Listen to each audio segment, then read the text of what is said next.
What is up, Cabbage Crew? It is Matt and John here, reviewing episode 2 of The Dragon Prince.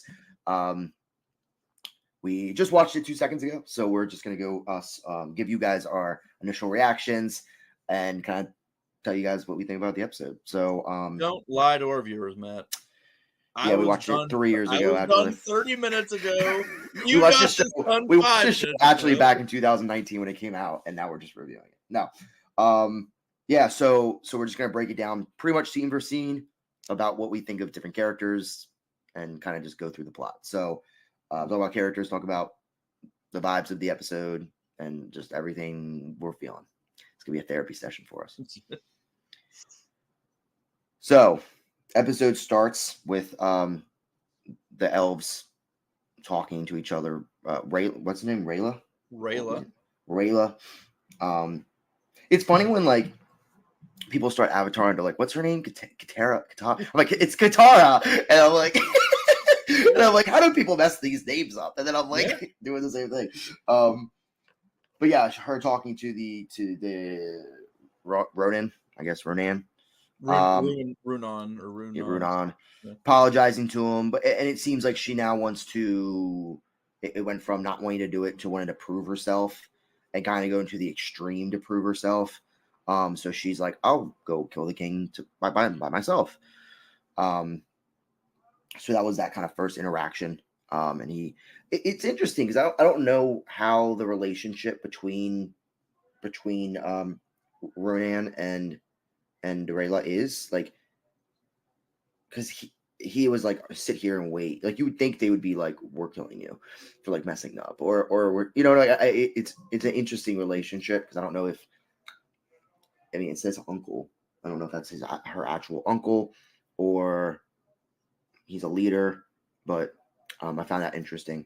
Well, he's the leader, like clearly. Well, he's the leader of that little tribe. I don't know if he's the leader of the whole. I might be wrong. I don't know. He's the leader of a 6-man group that was probably sent there, right? To assassinate. So I don't know if he's like the head of the whole elf nation, or if he's just the one that's being sent. That's the head of this little group, Right. Mm-hmm. But I mean, any thoughts on that first part?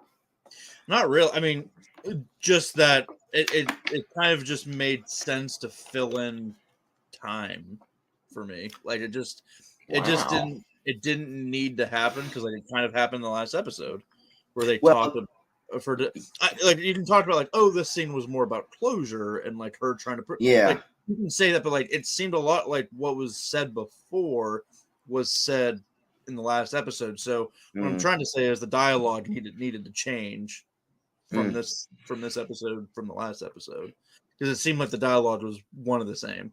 And I don't think I didn't catch that because I didn't watch both episodes back to back.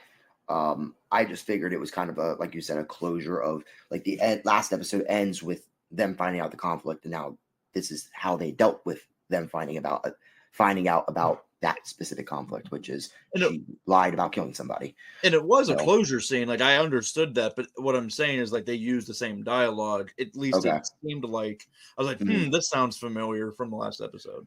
Okay, one thing I wrote down I wanted to bring up was the Scottish accent because we talked about that before, and I had to almost rewatch the first episode because now I'm like, I don't remember if she had a Scottish accent the entire episode. I mean, maybe she did, but it's very like, it's odd. I'm not gonna lie. Nothing against Scottish people, but like every character just has an English accent, and then you just have this one. And it'd be one thing if all the elves have it. It's like, oh, okay, the elves have this Scottish accent to them, and maybe there's different tribes with different accents, and that makes sense. But it's like it's almost like coming back to Avatar: The Last Airbender if like Zuko was just black. It was like, this doesn't make sense. Or if there was just like a random. I'm not going to comment on that. No, I didn't mean it like that. But I mean, like it'd be really weird if Iroh just had this random like Russian accent, and it was just like, that's weird. Like that's odd that he has this random accent. It's like instead of tea, he's like, Zuko, try this vodka. Yeah, it's just odd that this one character from this tribe, the tribe all have English accents, and then this one character has a Scottish accent. It's just weird to me. It's a weird. Again, she might go home and her parents have Scottish accents. I don't know, but it's just kind of odd to me. That's all. Right. And Um, it was way more visible this time around. yes. In the second episode, like clear as day with the dialogue. I'm like, so that's how you say that word, and it's Scottish Yes. accent. Yes, and I don't know, maybe because this episode I felt like was a little bit more centered around her, where episode 1 was introducing every character, so she was just kind of one of 8-10 characters they're introducing, along with the plot, along with the world building.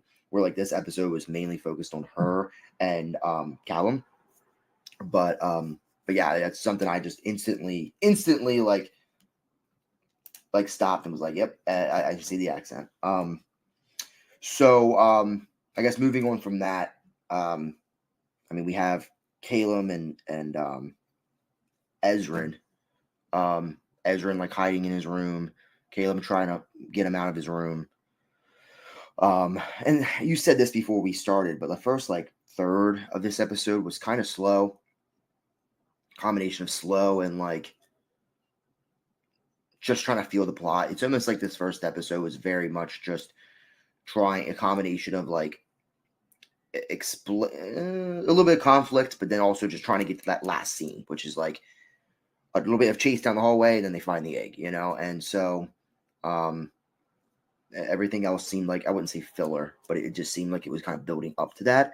So the Caleb and Ezrin scene, him trying to get him out, it was kind of like a little bit of a funny moment, I guess you could say, with that knight being like, him saying like, "Are you there?" I forgot exactly what the knight said. The knight didn't even say anything. I think he was just like, and he looked and he was like, "We're both here. What are you talking?" Or whatever. Like, again, it reminded me of Sokka a little bit. The comedy very much reminds me of Sokka. Yeah. And I will say, just to like build off of that real quick, yeah. This episode is another example. When we talked about this in the previous review about the dialogue just not hitting. Like, I wasn't laughing at it. Like, I was just. I wasn't laughing at it. It was just blah. Yeah. Like, it was just like, I see why it's funny, but like, I'm not gonna laugh at that. Like, I almost laughed. Go ahead. No, go ahead.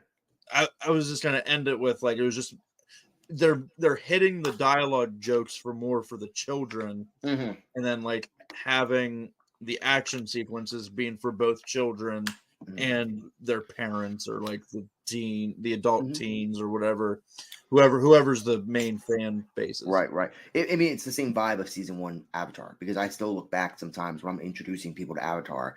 Literally, sometimes I say, look, season 1, you're going to look back on and love. When you're trying to get through it, there's a lot of childish moments, and it's not like the rest of the series, but season 1, especially this first like 8 episodes, they're like trying to find their way. And there's some like really like childish moments, childish themes, and then once you get to the second half of the season, it kind of gets a little bit more adult themed. I mean, we've always talked about and laughed about like whenever like Sokka or something would happen, there would be the wee thing, you know what I'm talking about? And that was like in the first 5 episodes, and then it went away. And it might be the same with this. I think they're trying to grab the audience, and they're like, we want kids to like it, we want adults to like it, we want teens to like it. So it's a cool world, it's an interesting concept, it's so far a good story, but there's going to be some childish moments. And the funny thing is, I didn't even like laugh at the moment. I almost just laughed at the idea of like, this is so Sokka, and like like very much to the like the vibe of that character is Sokka, which I like. So you mentioned, I think when we talked about it before, you mentioned that the scene between Callum and the King Haro, I believe his name is Haro. Go ahead, break that down for me. Well, I mean, it was just, and I don't know if it was the intention of the writers. I have no idea. But like, as I was watching it, Callum comes in, and the King Haro, like, he's like, son, I know I'm not your real father, but I need to tell you these things that I wrote down, and I can't. I can't. I can't. I can't. I can't tell you how I feel, so I have to write them down. Yeah, that could have been done better. And I was just like, like, okay. Well, it's almost like it was set up. It's set up for him to 100% read that later, Yes, right? For a good reason or a bad reason. But the then way they go, presented it to him was because it could have been him being like, yeah, they could have easily, if they wanted to make the episode an extra 4 minutes, him have this conversation with them and be like, I can't tell, they're talking, and then he walks away and there's this worried, he has a worried face, and then he writes it down and leaves it somewhere for him, and then he finds it next episode. right. But they clearly wanted, I mean, I hate to say it, but it was like they paint by the numbers. Like they clearly wanted, when he opens that, us as an audience to be like, the king wanted him to read this when he specifically died. For whatever right, but I'm talking about the sequence of it. Yes, I agree. Because, like, as he's like saying, here, I wrote this letter for you when you open it, and he's like, only break the seal at an unknown time, and then Callum goes, you mean when you die?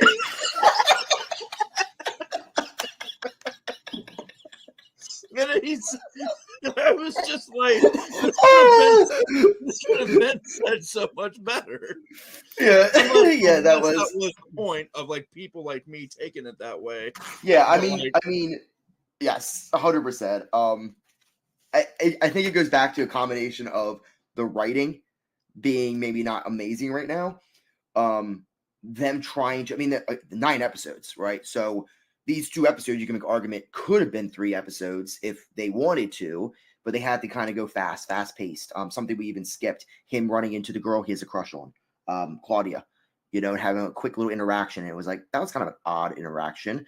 And I don't know if it's because they're trying to speed things up, or if they're trying to, or if it's just the writing, or I don't know.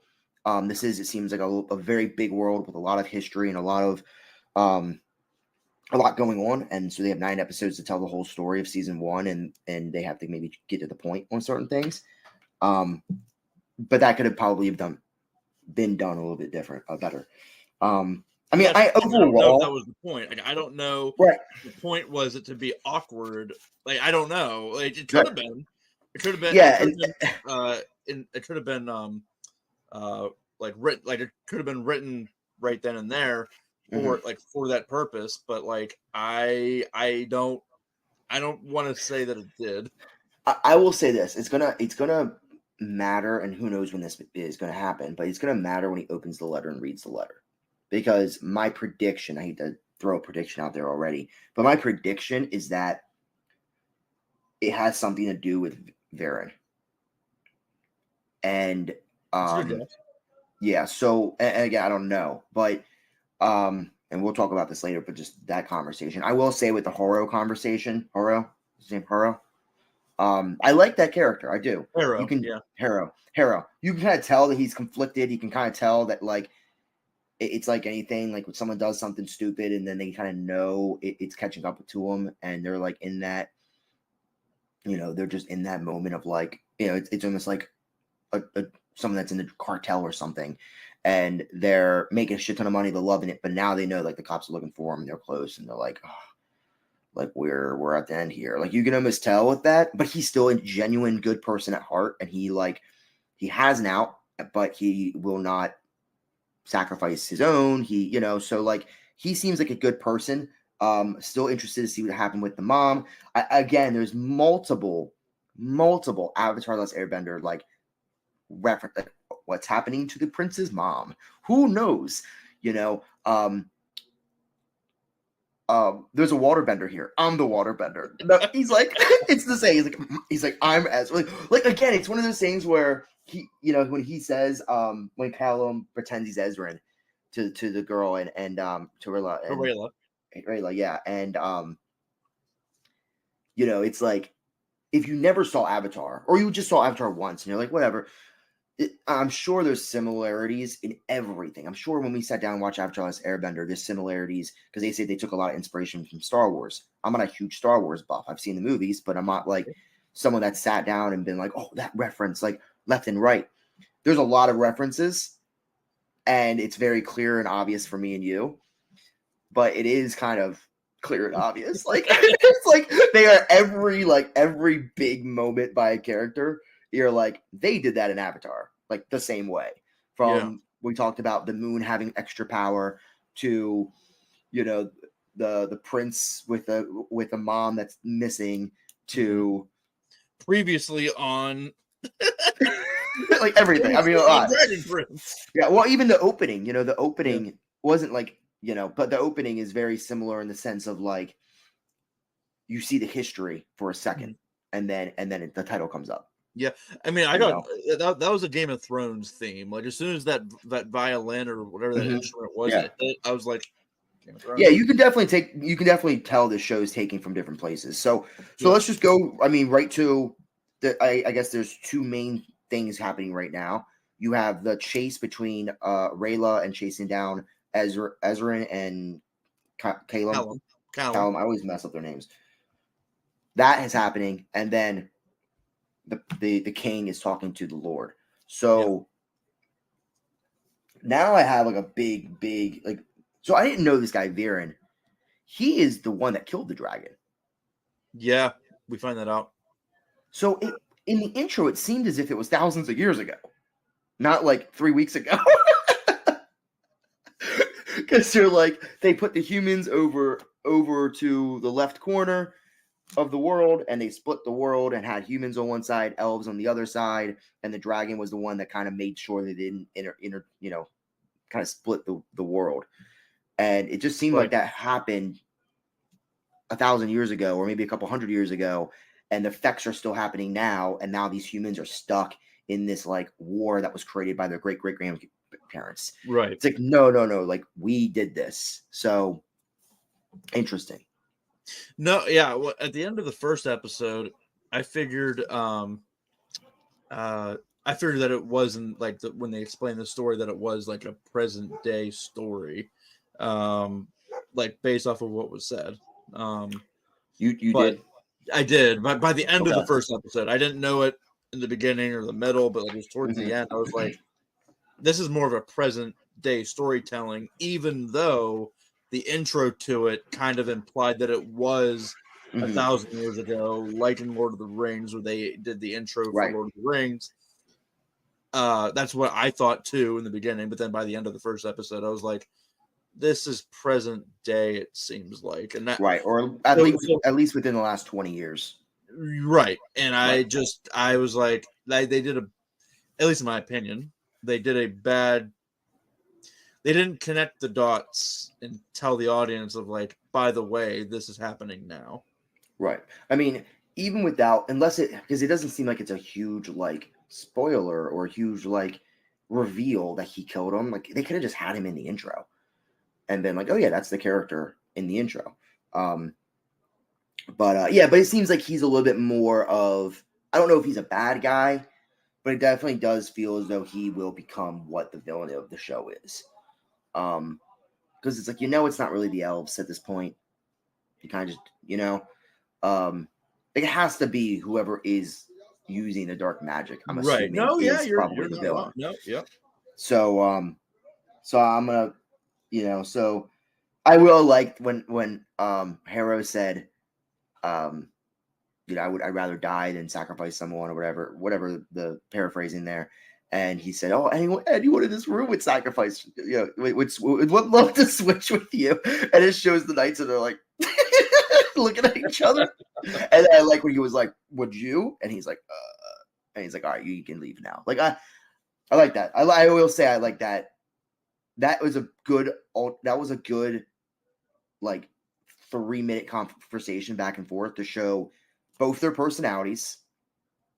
Like that Harrow is an actual like really good human that has like good like intentions, maybe did some bad things, but has some good intentions, good heart, good king to the people, and with a little bit of comedy mixed in too.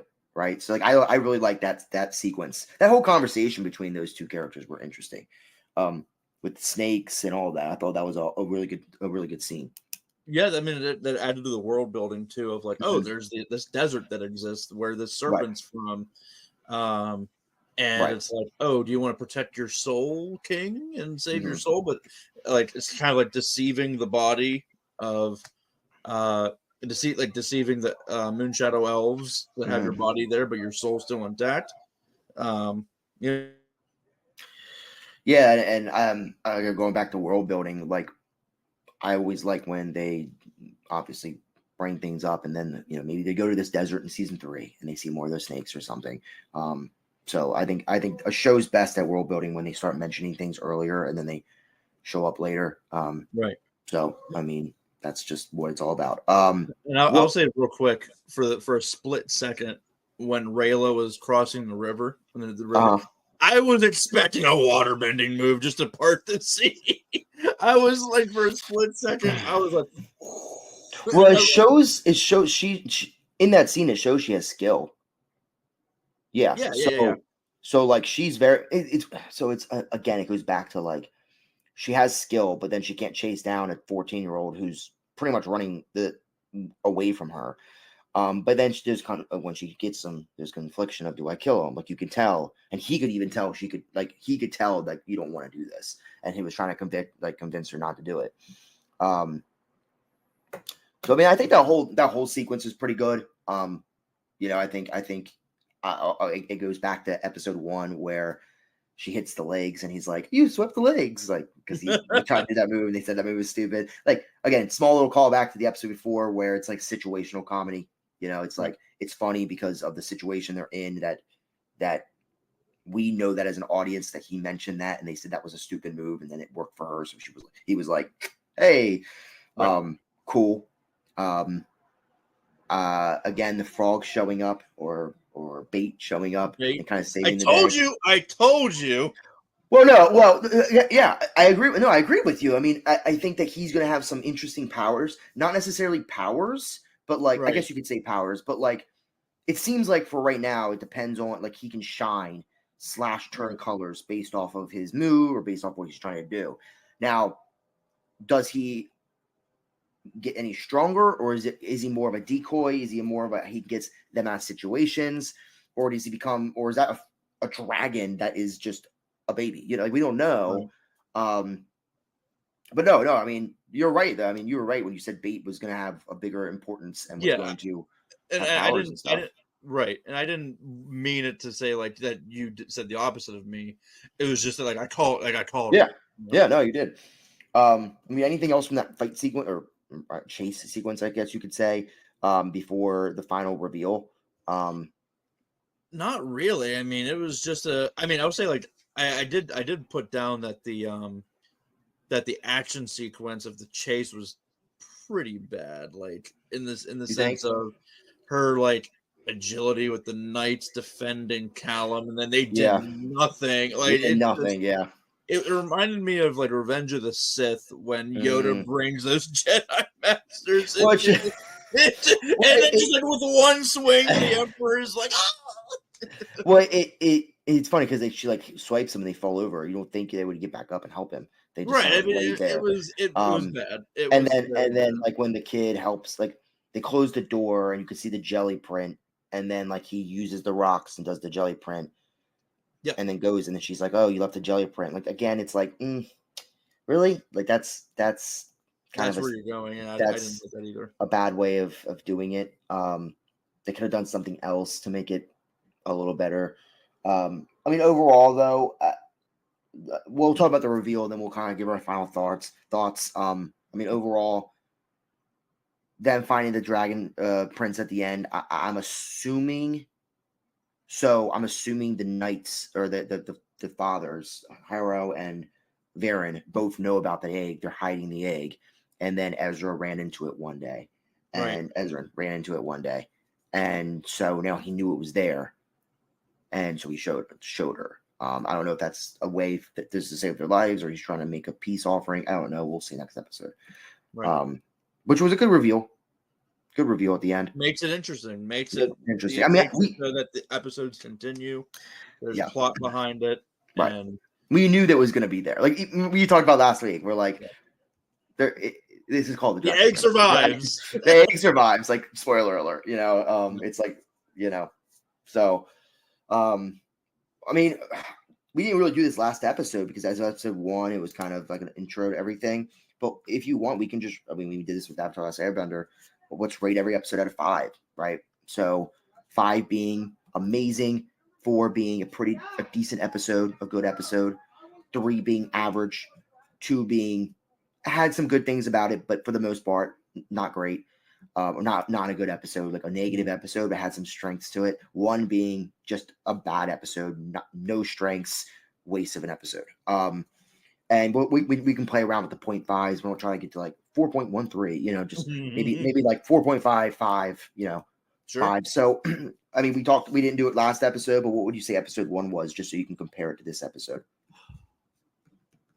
3.25. John, I just said, try to stick to I'm 5s. doing quarter. I'm doing the quarter system. I'm not going to play the halves. I'm playing the halves. I'm going to give it to 3.5. 3.5 or 3? Do I have to? Yeah. 3. You took the under. Interesting. Well, if you would have given me the 2.5, it would have been 2.5. I gave it 3.5. That's fine. That was episode 2, right? No, we're talking about 1. Oh, episode 1. Episode 1, I'm sorry. I'd give it a 4. I'd give episode 1. I'm not surprised you put that. No? I'm not surprised. I said I'm not surprised that you thought that. Yeah. I think episode 1, just to kind of go back, episode 1, a lot of explaining to do, but it was very intriguing. Everything they introduced was like intriguing, good world building.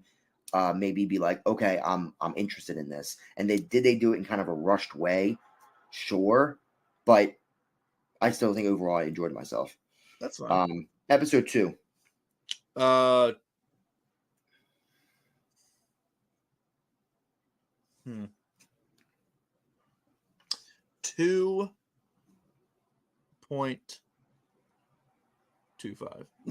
No, 2.22. I guess 2.5. I mean, 2.5. Yeah. Yeah, I wouldn't watch that episode and say it was a negative episode. Like if I had to give it a positive, because like Rotten Tomatoes looks at anything over a 3 is a positive. Sure. So I would watch that episode and still say positive score. I would give it a 3. Yeah, just because it's like it was an okay episode. We talked about before the episode started. Our podcast started. Mm-hmm. You said it was kind of a filler. Mm-hmm. It felt like a filler. It didn't. I wouldn't say a filler, but it was a bridge episode.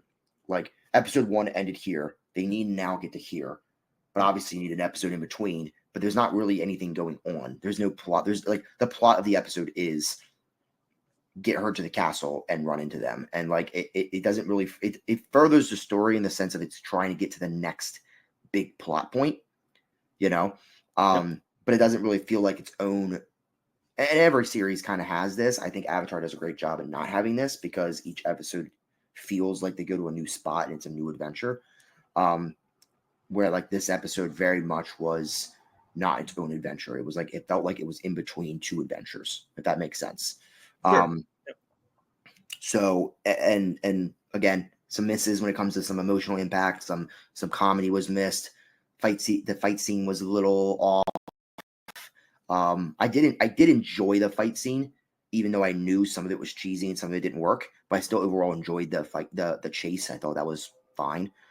That's fine. And I'm getting to like, especially Callum, Rayla, and Harrow. I'm starting to like those 3 characters. Yeah, Like I'm starting to be like, I like these characters. Yeah, Rayla is still my favorite. I think she's going to be one of the better characters in the show. Callum too. Ezra. I mean, those 3 are probably going to be the better characters of the show. So, yeah, no Sauron in this episode. I was going to mention that. Yep.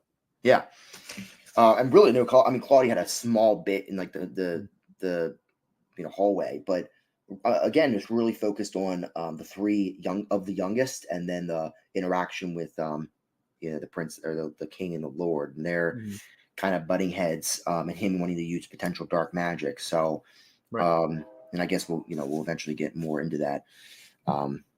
But cool. Well, Cabotru, thanks for joining us. That was the episode review of episode 2. What's done is done. Oh, is that what it is? It's what's or done what is is done. done. Or what is done is what it is. What is done? Yeah. Cool. Well, comment below. Let us know at this point if you're watching it for the first time, or if you've seen it in its entirety. Who is your favorite character?